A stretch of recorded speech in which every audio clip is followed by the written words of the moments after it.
We don't think that could happen, but it is a remote maybe. It would depend on how much you got away with early in the stint. That's right.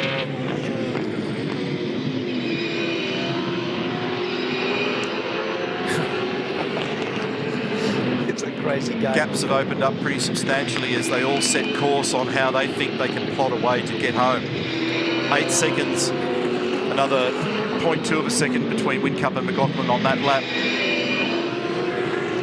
Now, I just heard them say they won't be doing tyres on the stop 12 laps to go. Did you hear that? Yeah, I did. But when I looked at my radio, it was showing Whincup. Maybe, and it's not, I've got multiple radio channels, so never 100% sure which one it was that I was catching, but yeah, so 8.5 seconds now at Whincup. Jamie is making a huge amount of ground over McLaughlin at the moment. Like, it's just, as I watch the sector splits, he's actually just disappearing. Well, 5.6 plays 7.1 on that lap. It's almost 8.5 seconds, roughly. But I'm hearing from Car 17 radio that you're absolutely smashing this, but I need more. So Whincup's checked out.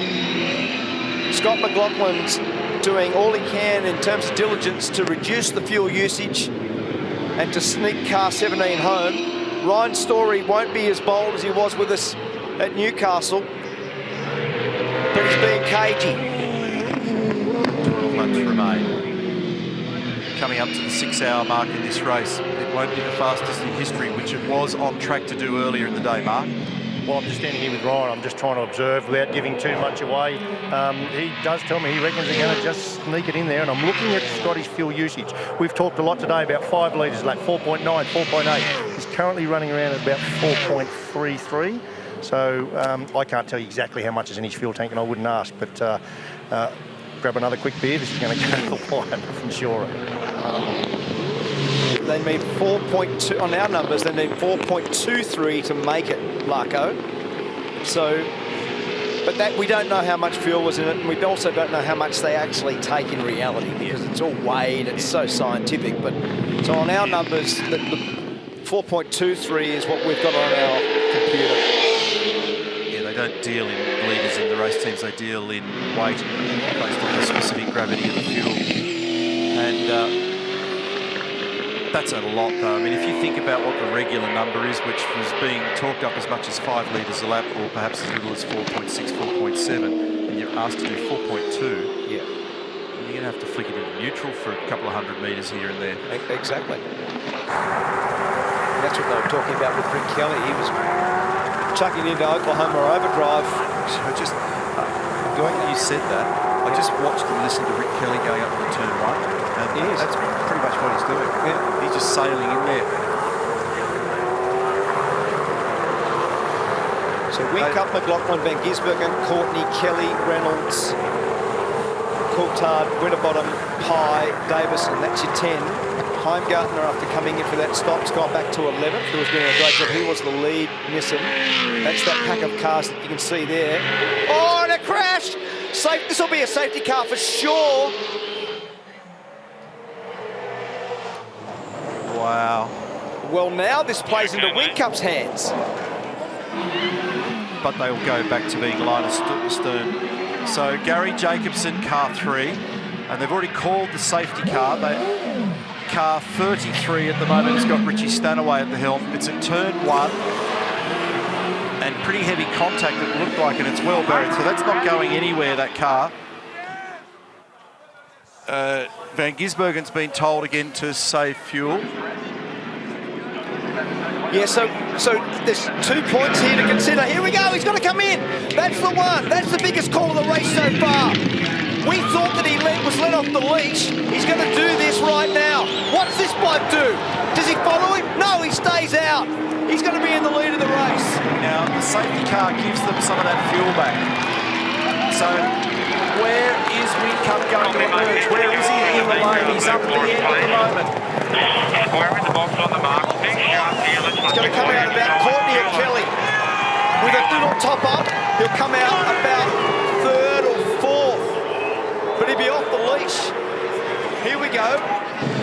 We're looking for a slick What's the tyre condition they give this? Oh, they're not even going to bother with tyres. They're just doing fuel. It's just a splash and go. It's a fair bit. So where does he emerge? In front of Kelly. Yeah, I want to see it. It's a rhetorical question. Right, there he is. That's what I needed to know. So now, as he heads up the straight, you've got McLaughlin out of turn 2 up to the cutting. In between them is both Van Gisbergen and Courtney. And then next in the queue, Dale Wood, Todd Kelly watching, is Jamie Whincup with Rick right behind.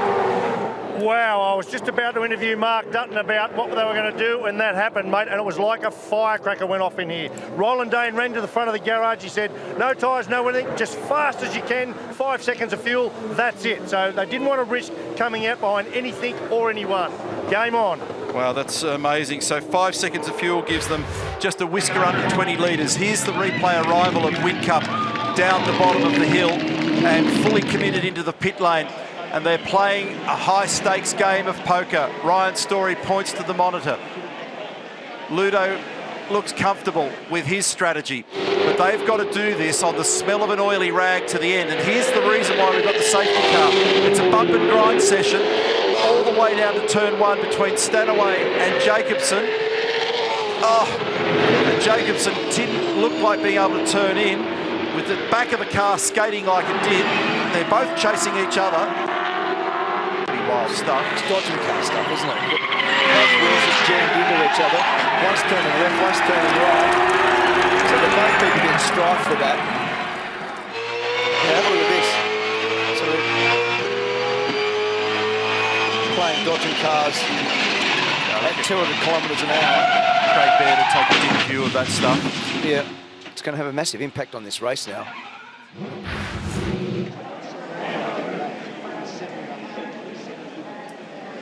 Is he praying or conveying information? Both. Jack Perkins. The reason we're looking at Jack is his teammate James Courtney is now 3rd on the road. They'll be under attack from Whincup. I'm just going to call what we see. Figure it all out later on. Right now, McLaughlin leads the race. They've put some gas in Whincup's car. They're compressing the field again behind the Vodafone safety car. We've clicked over the 6-hour mark. We've got 10 laps remaining in the 59th instalment of the great race. Super Cheap Auto Bathurst 1000. This will be an all-time, off-the-scale, crazy sprint race. And they'll play for keeps. It'll be win or bin for a few of these guys. Roger Penske in consultation with Ryan Story.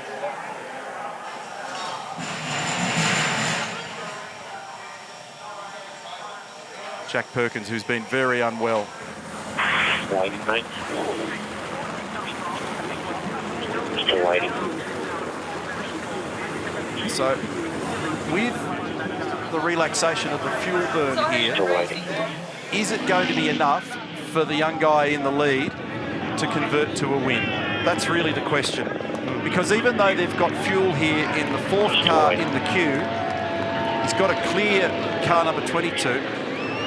But the real worry is Shane Van Gisbergen, who's fast and aggressive, and he'll be on a major attack mission. Look why he's gone too early. Would have conserved the fuel all the way down to the last corner, but he got a good gap. I reckon he just wants air around him at the moment. Want to run right down to the last corner then. He must be better off for fuel than we think. Well, flags of all colours and denominations are waving. This is going to be a big finish regardless of who you're barracking for. McLaughlin, Van Gisbergen, Courtney, Whincup is the order at the moment. We've got 9 laps remaining in this great race. 1.1 seconds, so a pretty decent restart for McLaughlin. To Mark's point, does that indicate that he doesn't have to worry about it? And would suggest that that is the situation. Ryan Story was saying before the safety car that with a wink and a nod that they might get home, and that was massive conservation. The safety car has given them a little cushion. Is it enough? Still don't know. Gisbergen's in a similar mode. The guy in fourth, Jamie Whincup, no problem at all. He's topped up to make it home. He'll be sprinting. And I don't think I'm giving away too much now, but Ryan did say back then, he actually said to me, 2 litres left in the pot in that car. Now, everything's changed. That's based on him conserving fuel. Now he's got those Red Bull Holdens behind him, push him along. Can he still drive at 4.25 a lap? I doubt it. Yeah, that's right. Yeah. So what you've got to do now is do all the things around releasing the throttle at high speed, minimise the blips, minimise those blips on the down changes. Organise yourself, if you can, to make upshifts earlier in the rev range. Use less fuel in all the straight line bits, but drive the car like qualifying laps across the top of the hill, because you have to just smash the car, drive it where you can use it up. Drive it as hard as you possibly can across the top. Get as much from the car every lap you can use it where you don't use fuel. Here we go. Manoeuvres going on at the back of the pack. But they've got the temps and pressures back up to normal. Coulthard, Reynolds and Winterbottom all getting together at the final corner. The margin's 3/4 of a second between McLaughlin and Van Gisbergen. Fabian up the inside here of Frosty. James Courtney's hanging on to third at the moment. You sure it's 38? There's still chat. Yeah, Marty, sure. There's still chat about fuel. Courtney covering on the run up towards the right-hander. And they're questioning and cross-checking fuel. Remember we said before, Courtney should be fine. He's got that massive vibration going from hitting the fence. But they should be able to make it. Yeah. So he doesn't want to give this up. This is a podium at Australia's biggest race. So he won't just let Whincup go by. And he's got good pace. He's actually throwing the car around. Using it all up. James Courtney. 8 laps remaining. There's Scott McLaughlin's family looking on pensively in the back of the garage, because they know the stress and the strain around this. This young man who's won everything has been a remarkable competitor over the last few years. Extremely talented, super gifted in qualifying, has done some of the best laps we've ever seen of this place in particular. But he's never won this race, nor has the man behind him. These 2 superstar Kiwis have never won Bathurst. Fiance Carly and Samantha are watching from the garage. This is full-blown nail-biter to the end. Rick Kelly's animated on the radio at the moment as well. So McLaughlin has got exactly 0.6 of a second over Van Gisbergen. Jamie thought about it, but James Courtney, with a buckled right rear rim, is still clinging to third place at the moment. David Reynolds just made a spot in the background.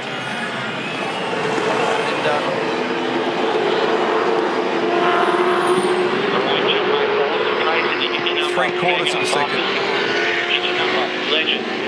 That's Graham McPherson, hit your number. You're the fastest car, which he was. And the second fastest car was McLaughlin. Third fastest car was Whincup, and Courtney was the 4th fastest car with 7 laps remaining. The psychology of it, it was the fastest car by 0.3 of a second. A 6.2 to a 6.23. So you're just trying to pump the driver. There is nothing in this at the moment. Where are they all at? We take our best guess. Very close was the message that was just given to Scott McLaughlin. He might be okay with this, but it's still a chunk of racing to come. Van Gisbergen's 2/10 faster in the first sector. So he's using it up. He's coming at him. So don't you worry, Van Gisbergen is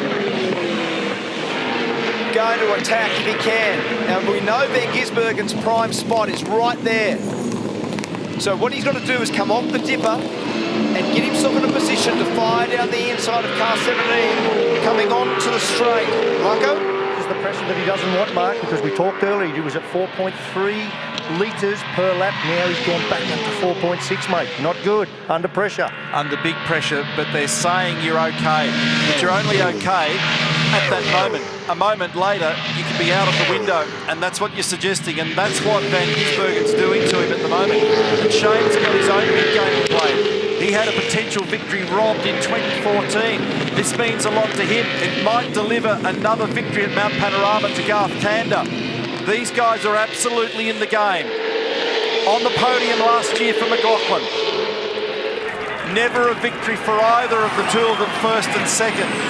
Nor for that matter, James Courtney. And for Whincup, he has done it. 6 to go. 3/4 of a second. Holding station on the run up the hill. What a day. 6.5 plays 6.39 on that lap. Courtney did the same time as 6.5. Whincup with a 6.5. So Van Gisbergen was the fastest of that group. The fastest car on the track has mossed it by a mile. He just broke the lap record with a 5.18. Pained look on Jack Perkins' face. Grant McPherson in the garage. Garth Tander in the garage. Leanne Tander behind. And I reckon being behind Scott McLaughlin is doing the deed for Shane Van Gisbergen. I just spoke to Garth Tander. Is he getting his numbers? He said, we are getting better than what we needed. So they are very, very confident. I think it's because of the airflow that's coming off that felt. The Mustang in front is really assisting the 97. Thanks, Murph. The interesting thing is that Jamie's not been able to put anything in the way of a move on Courtney at this stage. He's close, but not quite close enough, is he? So the span from first to fourth is 2 seconds, as if that's a big chunk of time, but in this motor race, it's turning out to be the case. Down the straight again. We're winding this thing down. Shadows right across the racetrack now, and it's fast. Top Gear playing for the grand prize in Australian motorsport. Mostert new lap record, McLaughlin race leader and championship leader. Half a second is the margin. 4 hardheads. They will not go down easily, these guys. They will fight until there is nothing left to fight with. Whincup closer to Courtney in the braking area now for turn 23 for the final corner, Murray's corner.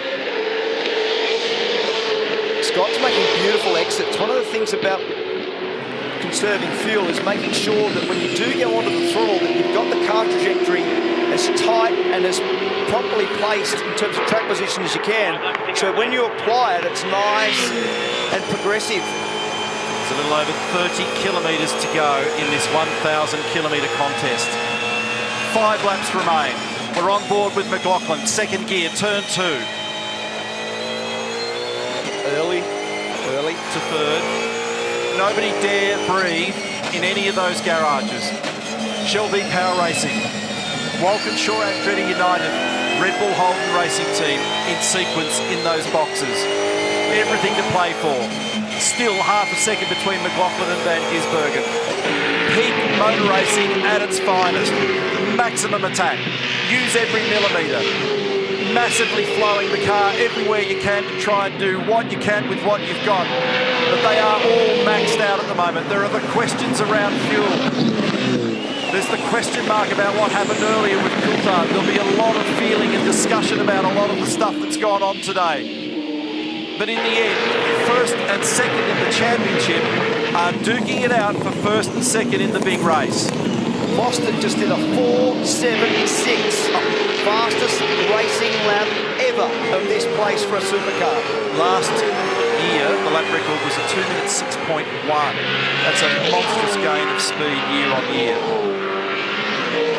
And when you look at those cars across the top, Neil, they have got nothing to spare. Remember that, as that graphic says, the last time that DJR Team Penske or the DJR Team won was with Johnson and Bow in 1994. So a lot of history. A milestone day with Roger Penske in attendance. Who this morning won Petit Le Mans on the other side of the planet. And correction, he didn't win the race, he won the championship, I beg your pardon, in what's been a very big year. 0.47 of a second, McLaughlin over Van Gisbergen. Unbelievably tight at the top. John, thanks for hitting the number. enough. 4 more laps. They're all doing the same number. 6.3 for McLaughlin, 6.3 for Van Gisbergen, 6.2 for Courtney, 6.3 for Whincup. Grant McPherson, if you see a chance, take it. Indy 500 victory this year for Roger Penske. IndyCar Series victory. He's alongside Kay Hart, the CEO of Australia, Ford New Zealand and Ford Australia and Ford New Zealand. So she's got a lot to play for here in terms of investment with what they've done with their program this year. Ford came back into the sport and took a gamble with the Mustang. Van Gisbergen just had a big moment going into the cutting that time. He ran wide on the way in. He was right out sideways. That's that gap that's almost gone out to 1 second. He had a massive mistake on the way in. He saved it, but he lost a lot of ground. Span across the top 4 is still sitting at just over 2 seconds. Reynolds, after one of the toughest weekends they've had for a long time, is still sitting in 5th. That's a decent points haul potentially for him. Whincup's lost ground to Courtney. So James Courtney's doing a remarkable job with that damaged car. We saw it hit the fence. The wheels buckled. It'll be vibrating all the way down the straight. But his pace is remarkable compared to Whincup, who came in for that little splash and dash. Do they have enough fuel in car 17 for Scott McLaughlin to win this race? Can Shane Van Gisbergen shake off his demons? It's been snatched. We've got Heimgartner in the fence. Safety car. This changes everything once again. 4 laps remaining. It's about to become 3. It could finish under. It could get him home. It'll get him home. Well, it might even finish under the safety car, depending on how long it's going to take to actually retrieve that car. It's going to.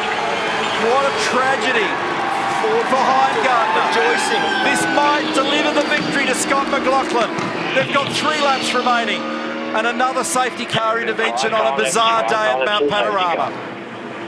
So, but don't count your chickens, because what you've got to do now is make sure you don't get dirty stuff on the tyres. At the restart, so maximum save now, and then use full fuel for the last 3 laps if they clear this quickly. But don't get dirt on the tyres. Make sure there's no debris. Don't follow that car so closely, because you want to know where all the dirt is. Get back out on the race line and make sure there's no rubber and debris on those tyres for the restart. That's in heavily. That's at Forest Elbow.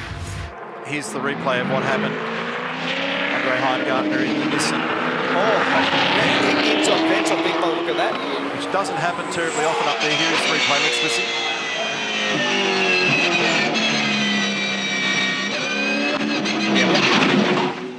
Absolutely clobbered it. Yeah. Oh, Ben Croak. Can't believe what he's seeing. Nobody can believe what they've been seeing today. Scott's sister, Ryan Walkinshaw. Well, he'll be happy too, because for Courtney's car that's wounded, that should be a happy look. His mum died. I feel sorry for this young man. He's So do driven I. really well all weekend, he and his teammate Bryce Forward. He did a 3 through the week. He's been the fastest Nissan on regular occasion. Yeah, just keep your fingers crossed, because this is a mad game. This is not over, but it's certainly given him a reprieve. If he saves in this safety car period, he'll be allowed to use full fuel. Will they get the car clear? Will they get back to race speed? He's seen it all here. Haven't you, CL? He certainly has. We've all seen it all here. It's unbelievable. 6 hours and 18 minutes of racing. Scenes over the top of the hill. Everybody is stayed to the man and woman, glued to the fences. A big day of entertainment. McLaughlin, Van Gisbergen, Courtney, Whincup, Reynolds, Coulthard, Winterbottom, Pye, Kelly, Holdsworth, the top 10. I started out with a day of reasonably logical tracking of what's going on. And about 2 hours ago, that went out the window. I saw you abandon that. There was no more updating on the computer. I've gone back to analog, whatever I can remember will be in. Very funny. Well, it took a little while for all that to manifest too, because we talked about that at the top of the day together. And we talked about it during the week, about the increased pace, the higher risk, no Sandown. Would all those things become factors? And I started to doubt myself. And then from about lap 100, which is often where it starts to unfold, Zach Brown and Ryan Walkinshaw, Michael Andretti. Zach picked a good weekend to dodge a Formula One race. There's a typhoon in Japan. And here's the garage at the Red Bull Holden Racing team. So at the moment, Shell V-Power Racing, Dick Johnson team, Penske, have got an opportunity to win this race. Red Bull Holden Racing team, Shane Van Gisbergen is second. Walkinshaw, Andretti, United, James Courtney in the Vogel car in third. Those three and others potentially up to win this motor race, and you do not know what might unfold here if they go back to green racing, because there'll be dive bombing. We're hearing that car's going to try to be dragged out and put it over on the dead side of the road, over on the non-active side of the road, coming onto the straight.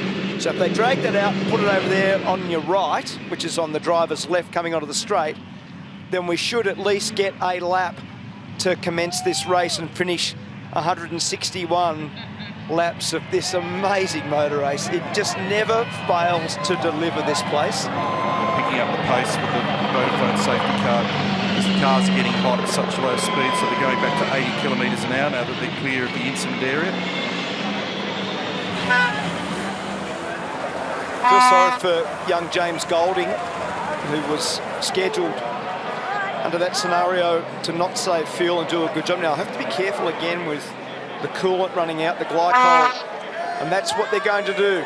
That's very clever. If race management have organised that, to put it over there in behind the Ford Ranger Raptor recovery vehicle, park it over there on the non-active side of the road, and let's get on with life. Give it a sweep up. Got a feel for not only Andre Heimgartner, but Todd Kelly down there.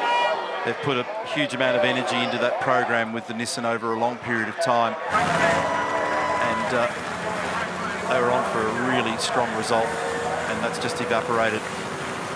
We talked earlier in the weekend about the fact that even though it's in your mind every lap, you really do end up tagging the wall. But the problem for him there is he's right behind another car, so it's unsighted. You can't see the apex.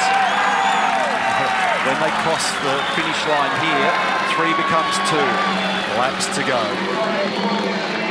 So I would think what they'll do is let this car come on to the start-finish straight. They'll turn the lights off and effectively have 1 racing lap to go. Now, what does Van Gisbergen do? This will be the most important restart of Scott McLaughlin's life, because if there's a more aggressive bloke in the field, bar none, there's no one like Van Gisbergen. Alex Premer, Dick Johnson, Jill Johnson, Kay Hart, Roger Penske. In the background there is Tony Jordan from Ford as well. There's a heap of people who will dare not to blink, and it is not done. If they get 1 green lap here, if you had to pick a number out of the hat that you didn't want behind you at this restart, 97. pick 97. Totally, absolutely. And they've got history. Remember, McLaughlin last year at Pukekohe was parked in the Parc Ferme area, where Van Gisbergen drove up and parked the car alongside in the podium area and didn't let him out. They've got history. They're ripping young men. They're on for their first win at Bathurst. They're in their respective factory colours. It's Ford versus Holden. The rivalry is as good as you'll ever see. And they will have 1 lap to win Australia's biggest motor race. 1 lap. Restart this lap. So here we go. So it's going to boil down at 6:15 on a Sunday afternoon, the 2nd weekend of October, to 6,213 metres of car racing is going to determine the outcome here. Ryan Walkinshaw, a famous name at this location. His dad raced here. They've had victory here, that family. Their man is out there, James Courtney. He leaves the team at the end of the year for a new home.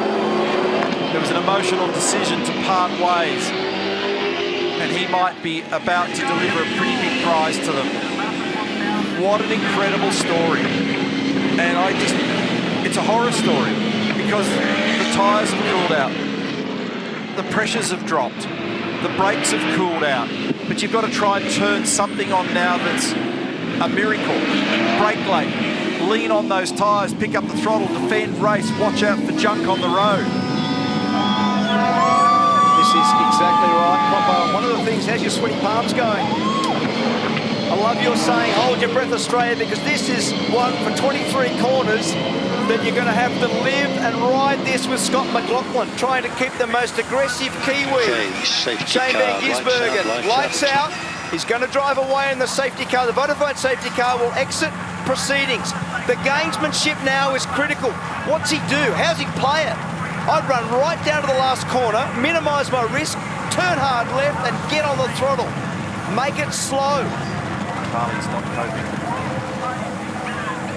None of us are. Minimise the risk. Minimise the risk at the start. Don't let Van Gisbergen up the inside. Here we go. They're creeping down to the bottom of the hill for the second last time. Control of the field is now held by Scott McLaughlin as the Vodafone safety car peels off. Their line astern. The most important restart of his career. Just in front of one of the biggest aggressors in the field, Shane Van Gisbergen, who's all but putting his signature on the rear bumper. McLaughlin fires it up, and away they go, and Shane runs with him. They understand the importance of this.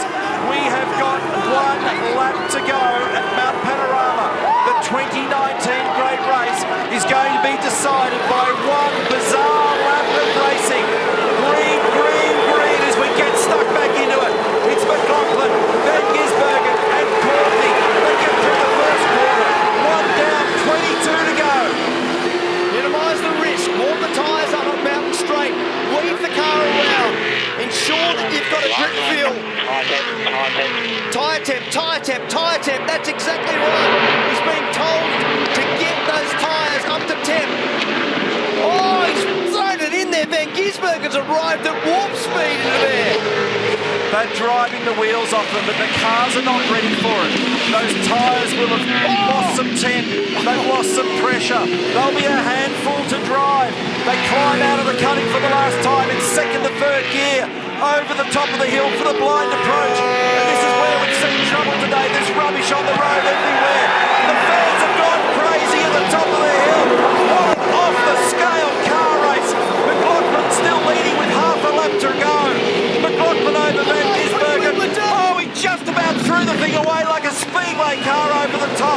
Van Gisbergen is barely clutching this thing. Minimise the risk here now. This is Van Gisbergen's spot, but he's too far back. Just get it stopped. Get it stopped. Pull it up and make the apex and you're home free. Come out of here without a mistake and you're there. He's almost done it. He's on to Conrod Straight for the last time. McLaughlin is in good shape, but now he cannot afford a mistake at the bottom, and we've seen them today. He's got the meters in hand. The Icon Quick Chopper gives us the perfect view. He thinks about where he's going to run. What's he got left in store as he gets to the most critical corner in the country, off the back of the fastest corner in the country. What a year for Team Penske. An Indy 500 win for Simon Pagenaud. An IndyCar Championship for Newgarden. Roger Penske's here to add something very big, another milestone. 26-year-old Kiwi Scott McLaughlin wins the Super Cheap Auto Bathurst 1000 of 2019. Oh, he's in tears. He's in tears. This is a life-changing moment for this young Kiwi. It's his dad, his mum. Oh my God, have a look at the reaction, Croppo. You've got a tear in your eye. How is that? He drove beautifully. They got there just by 0.68 of a second. It's his 8th attempt. It's the culmination of a lifelong dream. And Scott McLaughlin and Alex Premer, Shell V-Power Racing, have won the 2019 Great Race. Dick Johnson, congratulations! You've just won Bathurst! Oh, after 25 goddamn years, like you're kidding me. Tell me what's going through your mind right now. 25 years. Jill Johnson, congratulations. 25 years, Rihanna. That's amazing, isn't it?